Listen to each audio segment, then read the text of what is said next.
classes for the student of Institute of English, Shah Latif University, Kharpur. These video lectures cover the whole scope of English literature, and you will find videos for the subjects of drama, fiction, novel in 18th and 19th century, and American literature as well. For watching more videos, keep on watching my video channel and subscribe my channel. I thank you all and I love you all.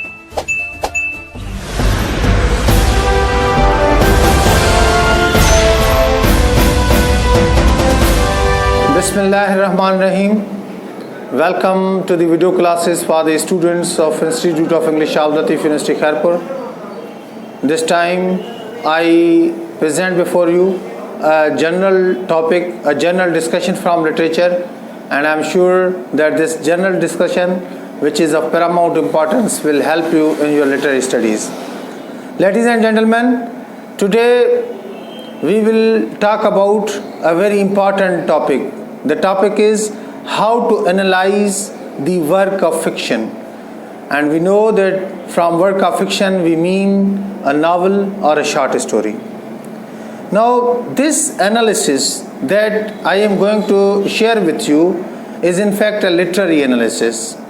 Students are supposed to analyze a piece of literature from fiction critically and literary, but most of the time students just write the summary of that text and they think as if they have done their job. Analyzing a literary text, either it is a critical analysis or it is a literary analysis, it requires a mastery over the topic, and there are certain essentials and prerequisites to understand it.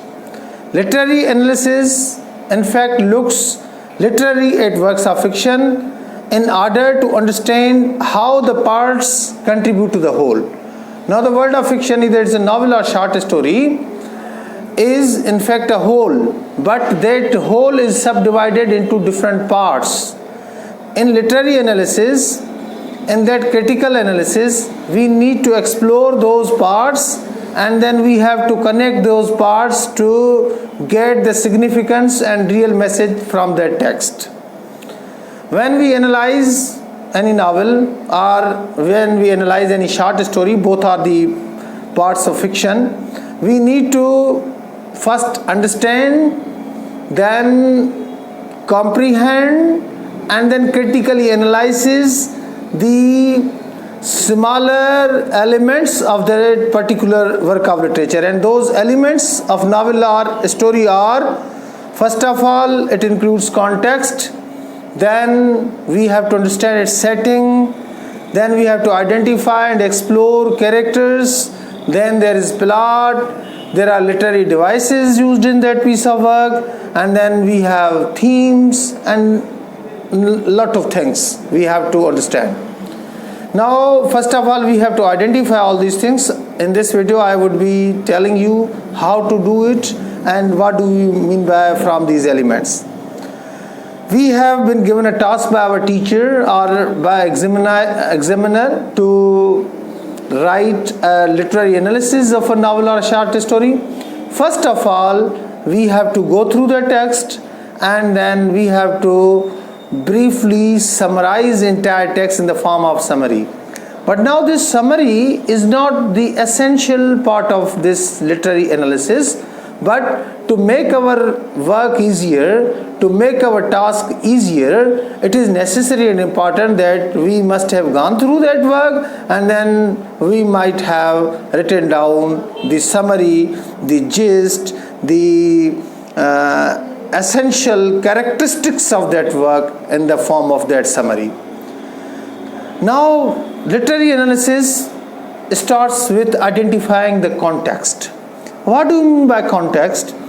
Every writer and every piece of literature has its own context. Context in a novel or in a short story means to understand the writer, who the writer is, what are his major concerns, what type of work he produces, which literary movement he is more interested in.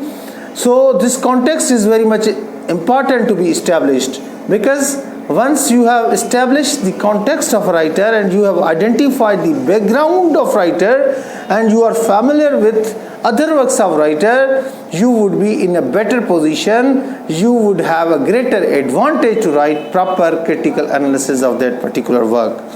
Because writers may help you to understand the way text is exploited, because if writers are properly understood and the situations in which that writer particularly writes or the literary movements in which that writer is interested in, if this thing is coded easily, it would be beneficial for students to begin a very good critical analysis. Then when we go through any novel or a short story, we must identify the setting. Setting has a greater role to play to understand and critically analyze any piece of literature. Settings are very much important. From setting we mean places, from setting we mean the geographical areas or the different possible locations, because every work has its own particular setting and that work suits in that setting. For example, if we are going to analyze Hamlet, we must know that Hamlet was Prince of Denmark and all intrigues that involve in Hamlet take place in the palace, and palace has its own significance. So setting is very much important to understand literary work. Once you are familiar with setting, you can easily analyze that piece of work. After identifying yourself with the context and setting, the next important thing in a short story and novel is to identify yourself with the plot. Now, plot is not simply the story itself, but it is the sequence of events that are found in that story. So we must know the difference between story itself and the plot. Now in modern texts, for example in modern novels where plot is sacrificed and novels are written under the stream of consciousness, we have stories. So in such novels we have to focus on stories, whereas the novels that are written in traditional mode of writing, where we find very good plots, comprehensive plots, we need to identify the whole plot. Now what do we mean by plot itself and how to identify a plot? To identify a plot, first of all we need to identify the conflicts, because plots grow with conflicts exposed. After exposition of conflicts, the story moves on and then we have to climax. To properly understand plot, we have to understand where the plot stands. Either it is at the level of exposition, means conflicts are simply introduced, or it has reached at its climax. After climax, there would be falling action, and finally there comes resolution. Once you are able to decode all these places in a short story or a novel, you have got a very good grip, and then you would be in a better position to critically analyze other aspects of that novel or short story as well. Another important constituent of a short story and novel is identification of characters. Characters are very much important to be identified. Now we have major characters and we have minor characters. We cannot analyze and cannot properly study all the characters, but our focus must be on major characters. We must identify protagonists who go in the line of that action, in the support of main action. We must identify antagonists who play the role of villain and create problems for the protagonist. So identification of characters is very much important. But sometimes we have not human beings as the characters alone. We might have animals as the characters. Sometimes even non-living things can be characterized. Some writers do exploit such things. So we must properly understand characters. Identification of characters is very much important. After this, very important topic that is essential for critical literary analysis is identification of literary devices. Now the piece of literature involves number of literary devices. Those devices include, for example, allusions. Allusions are the references to other literary texts. Means sometimes writers of a novel or a short story take reference from other writers and inculcate them and means make those settings, make those lines and literary works as the part of their own novels and short stories. The best example is William Faulkner's novel The Sound and the Fury, in which we have allusion taken from Shakespeare's Macbeth. Beside allusions, we have foils.